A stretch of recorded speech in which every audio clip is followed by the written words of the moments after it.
would like combat for most of us, unless you're special forces, Yeah. In a way kind of fuels the fire, because it makes everyone all the more eager to see combat and to find Yeah. ways to see combat and to become heroes. Like, I've actually been thinking about this a lot lately, that like one way of thinking of like the psychological like economy of American militarism is like it's all about creating the conditions in which men, largely white men, can become heroes, either as like frontline soldiers or as like policy hawks, or even as just like wealthy capitalists who can, um, basically create a system in which they end up with most of the capital and then generously hand over a portion of that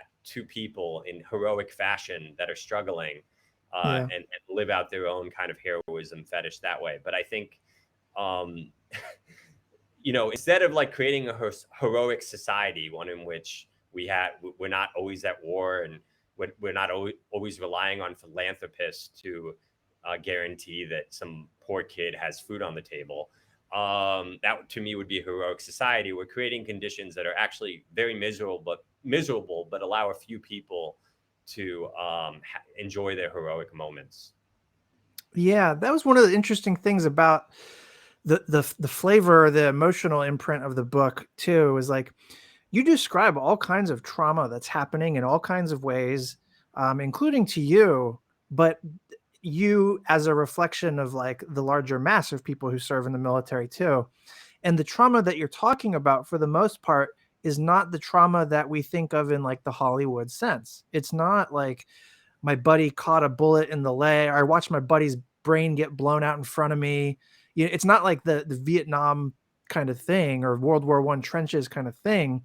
It's like there's some of that going on, but a lot of the trauma is outside of this space of direct combat. And it's not only equally legitimate, but it's like the part we don't talk about or imagine to the same degree, I guess. Or like you can't glamorize it, you know?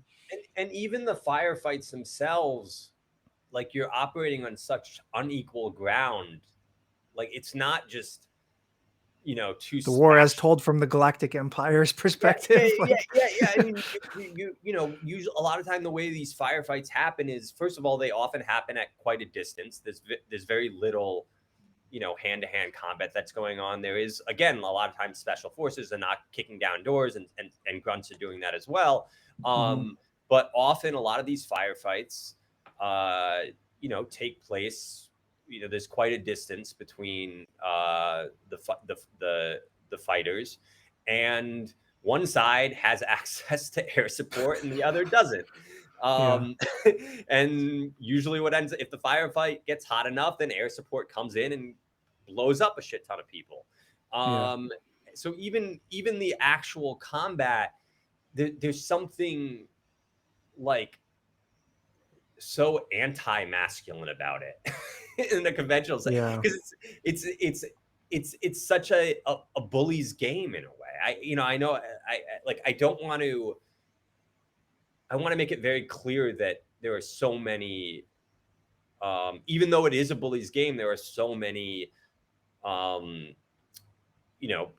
fighters on the imperialist side that are still losing losing limbs, and losing lives and losing their friends. Of course there are. Structurally, it's a bully's Right, game. but Yeah. structurally it's a bully's game.